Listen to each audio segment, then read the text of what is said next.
बिस्मिल्लाहिर्रहमानिर्रहीम अस्सलामु अलैकुम रहमतुल्लाह। आसिफ अली जरदारी की जानिब से पहली बात direct offer field marshal army chief general Asim Munir को की गई है और उन्हें यह कहा गया है कि अगर आप सदर बनने के ख्वाहिशमंद हैं, अगर आप सदर बनना चाहते हैं, अगर आप ऐवान सदर के अंदर आना चाहते हैं तो सदर बन जाएं, ऐवान सदर के अंदर आ जाए। मैं चले जाता हूं, लेकिन उसके साथ ही दो बड़ी शराइत रखी गई है।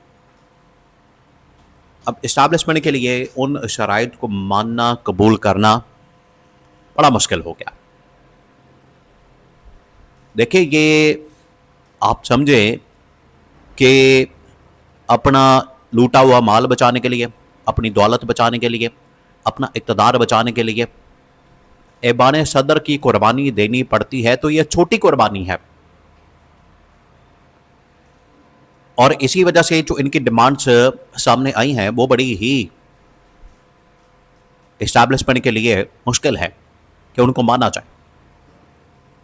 इस्टेब्लिशमेंट को यह डायरेक्ट ऑफर देना फील्ड मार्शल को, आर्मी चीफ को, जनरल आसिम मुनीर को कि आप सदर बन जाए, ये क्यों हुई? देखें, इस्टेब्लिशमेंट के जो 2-3 बड़े फैसले हैं पिछले तकरीबन कोई 1 महीने से 2 महीने से, बल्कि काफ़ी अरसे से उनकी जानिब से कर लिए गए, लेकिन उसकी प्रैक्टिकल एग्जाम्पल अब नजर आई है। प्रैक्टिकल एग्जाम्पल, उसमें से 2-3 जो बड़े फैसले किए गए हैं वो फैसले जरा सुने।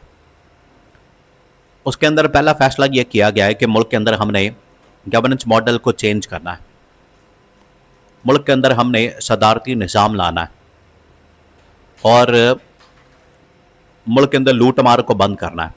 ये बड़े बड़े फैसले किए गए हैं इस्टेब्लिशमेंट की जानिब से। और इसके अंदर ये पहला फैसला किया गया है कि मुल्क के अंदर सदारती निज़ाम को नाफिज करना है। अब सदारती निज़ाम को नाफिज करने के लिए इसमें जो सबसे बड़ी रुकावट है वो आसिफ अली जरदारी खुद है। और जब सदारती निज़ाम नाफिज हो जाएगा फिर ऑटोमेटिकली ना सिर्फ जो नून लीग की गवर्नमेंट है वफाक के अंदर, पंजाब के अंदर, उनको फ़र्क किया जाएगा, सिंध से पीपल्स पार्टी की गवर्नमेंट को फ़र्क किया जाएगा और बलूचिस्तान से भी नून और पीपल्स पार्टी की गवर्नमेंट को फ़र्क कर दिया जाएगा। ये बड़ा क्लियर कट एक पैगाम है। अब मामला ये है,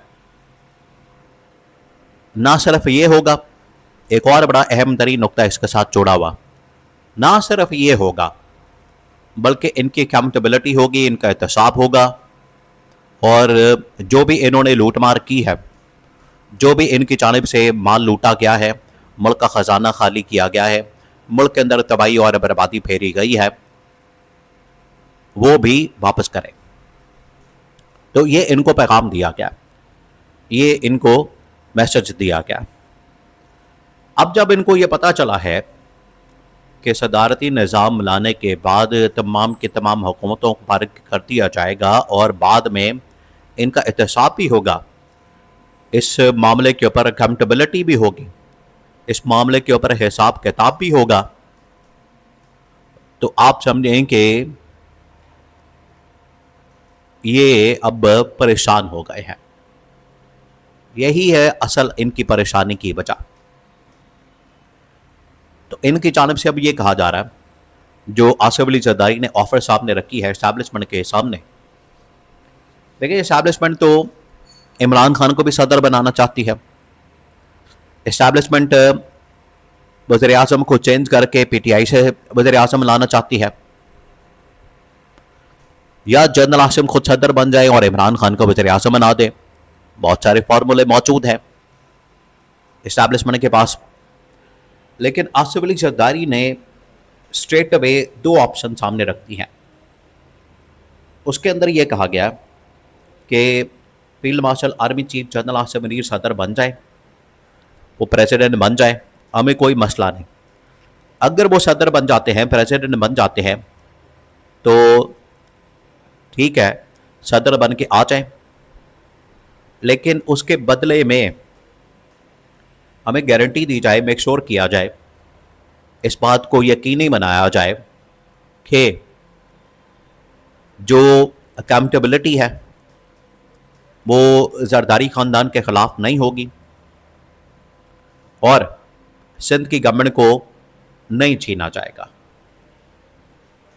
अब ये डिमांड रखी गई है आसिफ अली जरदारी की जानिब से, जो कि इस्टेब्लिशमेंट के लिए बड़ा मुश्किल टास्क है, बड़ा मुश्किल काम है कि इसको कैसे पूरा किया जाए, इसको कैसे फुलफिल किया जाए, क्योंकि इस्टेब्लिशमेंट ने ये करना है। इस्टेब्लिशमेंट ने बड़ा लीथल किस्म का एहतसाब करना है, अकाउंटेबिलिटी करनी है। उन्होंने आखिरकार ना सिर्फ इनकी हुकूमतों को टॉपल करना है, इनकी हुकूमतों को घर भेजना है, बल्कि एहतसाब करना है। इनको ये डर है, इनको ये खौफ है, इनको ये डर और खौफ लाहक हो गया है कि अगर हमें निकाला जाता है तो हमारी अकाउंटेबिलिटी भी होगी, सिंध गवर्नमेंट भी फारग हो जाएगी, फिर तो हम पाकिस्तान में रहने के काबिल नहीं रहेंगे। तो ये अब आ गई है स्टेज एनआरओ लेने की। ये ले रहे हैं एनआरओ, इनकी जानिब से अब एनआरओ की डिमांड की जा रही है, इनकी जानिब से अब एनआरओ के लिए तरले किए जा रहे हैं, मिन्नत की जा रही है कि हमें एनआरओ दे दिया जाए। लेकिन एनआरओ मिलना बड़ा मुश्किल हो गया। एनआरओ के लिए अब इस्टेब्लिशमेंट के सामने ये जितना मर्जी कोशिश कर लें, जितना मर्जी ये भाग दौड़ कर लें, हाथ पांव मार लें, भीख मांगे, एनआरओ अब नहीं मिलने वाला, क्योंकि अब इस्टेब्लिशमेंट ने फैसला कर लिया है कि इनका एहतसाब होगा। और ये जो इन्होंने कई की हजार अरब रुपए खा गए हैं, लूट गए हैं, मुल्क का बेड़ा गर्क कर दिया है, मुल्क के अंदर तबाही फेरती है, ये जो इन लोगों ने लूट मार की है,